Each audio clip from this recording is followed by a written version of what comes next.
lagi menulis dalam metode pembelajaran, yaitu tentang kelompok sosial, di mana kelompok sosial ini kita akan mengikuti yang pertama, yaitu adanya hakikat dari kelompok sosial. Yang kedua, yaitu adanya teori mengenai pembentukan kelompok sosial. Yang ketiga, yaitu adanya karakteristik dari kelompok sosial. Dan yang keempat, yaitu adanya dinamika kelompok sosial.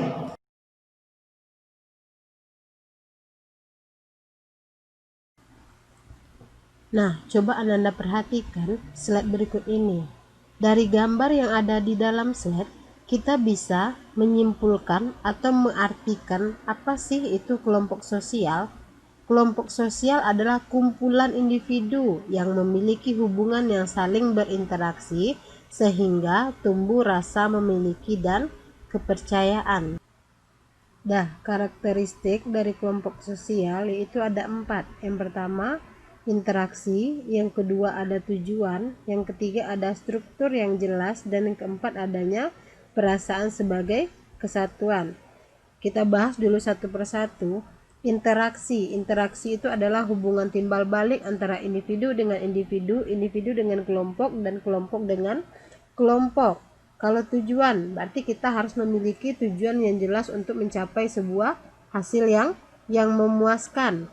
Kalau struktur yang jelas, yaitu dia memiliki susunan di dalam kelompok sosial. Berarti contohnya bisa jadi susunan dalam memilih ketua kelas, kita mencari ketua kelas, wakil ketua kelas, sekretaris, dan bendahara. Itu harus terstruktur atau tersusun, mulai dari yang atas sampai ke yang bawah. Itu struktur yang jelas. Yang selanjutnya itu adanya perasaan sebagai kesatuan. Dimaksud adanya perasaan sebagai kesatuan adalah tiap kelompok anggota merasa dirinya sebagai satu kesatuan dengan jumlah anggotanya. Klasifikasi kelompok sosial menurut Robert Camerton juga dibagi dua. Yang pertama adanya membership group, yang kedua reference group. Membership group ini adalah sama dengan kelompok keanggotaan, di mana seseorang menjadi anggota secara fisik maupun administratif namun tidak dijadikan acuan dalam penilaian. Sedangkan referensi grup atau kelompok acuan yaitu kelompok sosial yang menjadi ukuran bagi seseorang untuk membentuk pribadi dan perilaku.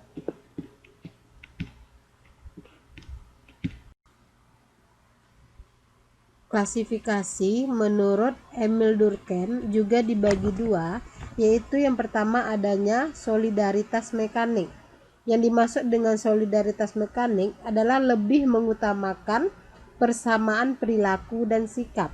Sedangkan solidaritas organis yaitu telah mengenal pembagian kerja yang terperinci sehingga dipersatukan oleh rasa saling ketergantungan.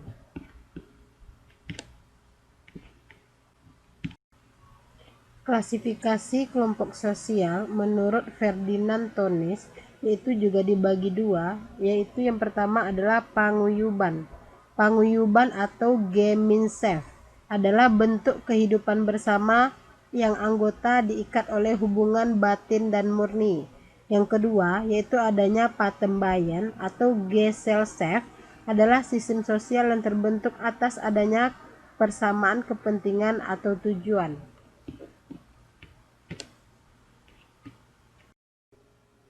Klasifikasi berdasarkan kriteria yaitu juga dibagi dua. Yang pertama yaitu berdasarkan kejelasan struktur, norma, dan peran. Yang kedua yaitu berdasarkan sifat dan proses sosialnya. Nah, sekarang kita bahas satu persatu, yaitu berdasarkan kejelasan struktur, norma, dan peran, itu juga dibagi dua. Yang pertama adanya kelompok sosial teratur dan kelompok sosial tidak teratur, di mana kelompok sosial teratur ini juga dibagi dua. Yang pertama yaitu berdasarkan besar kecilnya jumlah anggota kelompok. Yang kedua berdasarkan derajat organisasinya. Selanjutnya, kelompok sosial tidak teratur, dia juga dibagi. Yang pertama adanya kerumunan.